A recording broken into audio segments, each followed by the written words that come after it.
Hello friends, welcome to get more info YouTube channel. Central government job latest notification को आज हम cover करने जा रहे हैं। बहुत ही अच्छी अपॉर्चुनिटी निकल कर आ रही है EMRS की तरफ से। बहुत ही अच्छी वैकेंसीज़ हैं और इसमें हम 10th 12th and any graduate candidate के लिए जो अपॉर्चुनिटी है उनको कवर करेंगे, क्योंकि वैसे तो 7,000 प्लस वैकेंसीज़ हैं और ये सभी टोटल ओवरऑल अगर हम देखें तो 10th 12th graduate post graduate सभी के लिए अपॉर्चुनिटी है। क्योंकि EMRS में जो कि एकलव्य मॉडल रेजिडेंशियल स्कूल है, इसमें टीचिंग एंड नॉन टीचिंग दोनों के लिए नोटिफिकेशन रिलीज़ हुआ है, लेकिन हम यहाँ पर any graduate 10th and 12th pass candidate के लिए जो अपॉर्चुनिटी है उनको कवर कर रहे हैं। तो यहाँ पर आप देख रहे हैं, सबसे पहले है हॉस्टल वार्डन। हॉस्टल वार्डन के लिए एनी ग्रेजुएट कैंडिडेट आवेदन कर सकते हैं। 35 साल अपर एज लिमिट रहेगी अनरिजर्व कैंडिडेट के लिए। रिजर्व कैटेगरीज के कैंडिडेट को एज में छूट मिलेगी।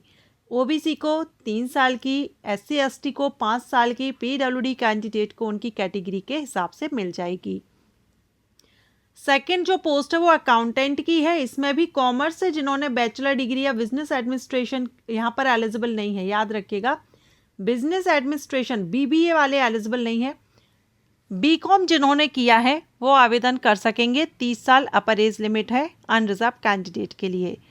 इसके बाद जो नेक्स्ट पोस्ट है ये है जूनियर सेक्रेटेरिएट असिस्टेंट की। इस पर भी 30 साल अपर एज लिमिट है और जूनियर सेक्रेटेरिएट असिस्टेंट के लिए 12th पास कैंडिडेट एलिजिबल होते हैं।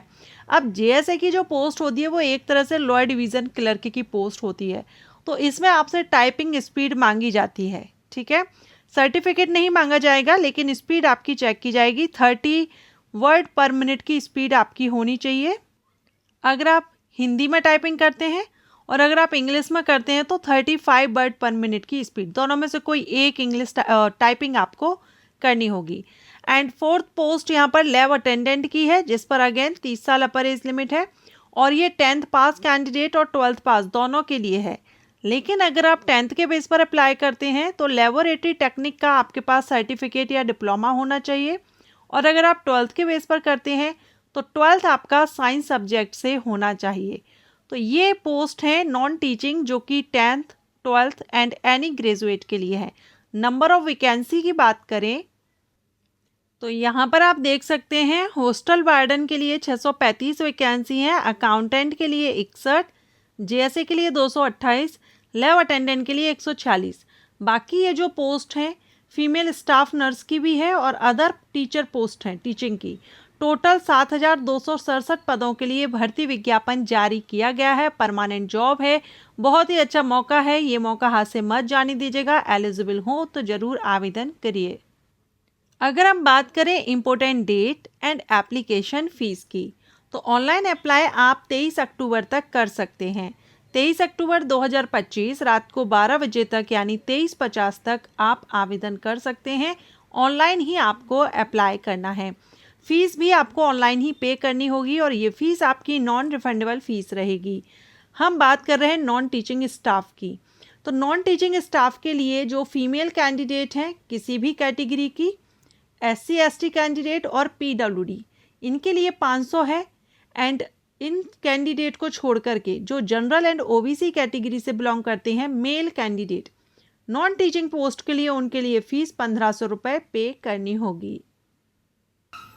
अब अगर हम सिलेक्शन प्रोसीजर की बात करें तो हॉस्टल वार्डन की हो या अदर पोस्ट हो, सभी के लिए आपको 2 एग्ज़ाम देने होंगे, Tier 1 और Tier 2। Tier 1 अगर हम हॉस्टल वार्डन का देखें तो इसमें आपका 100 मार्क्स का रहेगा, जिसमें general awareness, reasoning, knowledge of ICT, quantitative aptitude और लैंग्वेज कॉम्पिटेंसी, इंग्लिश, हिंदी और रीजनल लैंग्वेज। ठीक है, ये रहेगा। टोटल 100 क्वेश्चन 100 मार्क्स के रहेंगे। 2 घंटे का समय आपको दिया जाएगा। MCQs टाइप आपका ये एग्ज़ाम रहेगा। अब ये जो रीजनल लैंग्वेज है उनके लिए आपको यहाँ पर दिया गया है, इनमें से कोई एक लैंग्वेज आप ले लेंगे। इसके बाद है Tier 2। Tier 2 आपका ऑब्जेक्टिव और डिस्क्रिप्टिव दोनों तरह का होगा। ऑब्जेक्टिव आपका 40 क्वेश्चन 40 मार्क्स के और डिस्क्रिप्टिव में 15 क्वेश्चन 60 मार्क्स के। ठीक है, तो ये आपका टोटल 55 क्वेश्चन रहेंगे, 100 मार्क्स के रहेंगे, 3 घंटे का समय आपको दिया जाएगा। इसके बाद जो नेक्स्ट पोस्ट है अकाउंटेंट, इस पर भी टीयर 1 टीयर 2 होगा, जो कि अभी आप स्क्रीन पर देख रहे हैं। सभी में आपका सेम रहेगा, 4 पार्ट तो सेम रहेंगे, ठीक है, लेवल डिफरेंट रहेगा। और 5th पार्ट जो रहेगा वो भी सेम रहेगा, लेकिन आपका जो सेकंड टीयर होगा वो डिफरेंट हो जाएगा आपके स्पेसिफिक सब्जेक्ट के अकॉर्डिंग, सभी पोस्ट के लिए, ठीक है। और फाइनल मेरिट जो बनेगी वो भी सेकंड टीयर सेकंड की मार्किंग के बेस पर फाइनल जो सिलेक्शन होगा वो किया जाएगा। इसी तरह से आप अदर जो पोस्ट है जेएसए के लिए भी देख सकते हैं, इसमें भी आपका सेम रहेगा। जेएसए के लिए आपका रीजनल लैंग्वेज नहीं रहेगी, हिंदी और इंग्लिश ये दोनों के ही रहेंगे यहाँ पर टेस्ट, ठीक है। एंड जो टीयर सेकंड होगा वो आपका रहेगा स्पेसिफिक सब्जेक्ट का, और इसके लिए आपको NESTS की वेबसाइट पर अपडेट रहना होगा इसके सिलेबस के लिए। लेकिन आपका जेएसए के पोस्ट के लिए टीयर 3 भी होगा, क्योंकि जेएसए एक LDC पोस्ट है, इस पर आपको टाइपिंग टेस्ट देना होगा, इसलिए इसमें आपका एक स्टेज और बढ़ जाएगी, एक टीयर और बढ़ जाएगा। लैब अटेंडेंट के लिए भी टीयर 1 और टीयर 2 दोनों होंगे, जो अभी आप स्क्रीन पर देख रहे हैं। एग्जाम में नेगेटिव मार्किंग भी रहेगी, 1/3 मार्क माइनस किया जाएगा रॉन्ग आंसर होने पर, सो आंसर आप केयरफुली देंगे। और एग्जाम आपका OMR बेस्ड होगा, मींस आपका पेन पेपर मोड पर एग्जाम लिया जाएगा। तो जो भी कैंडिडेट इंटरेस्टेड हैं, आवेदन करना चाहते हैं, नोटिफिकेशन आपको EMRS आप गूगल में जाकर सर्च करेंगे तो इसकी ऑफिशियल साइट आपके सामने आ जाएगी और आप आवेदन कर सकेंगे। अच्छी अपॉर्चुनिटी है, परमानेंट जॉब है, एलिजिबल हो तो आवेदन जरूर करें। ये वैकेंसी अपडेट आपको अच्छा लगा हो तो वीडियो को लाइक कीजिएगा। Thank you.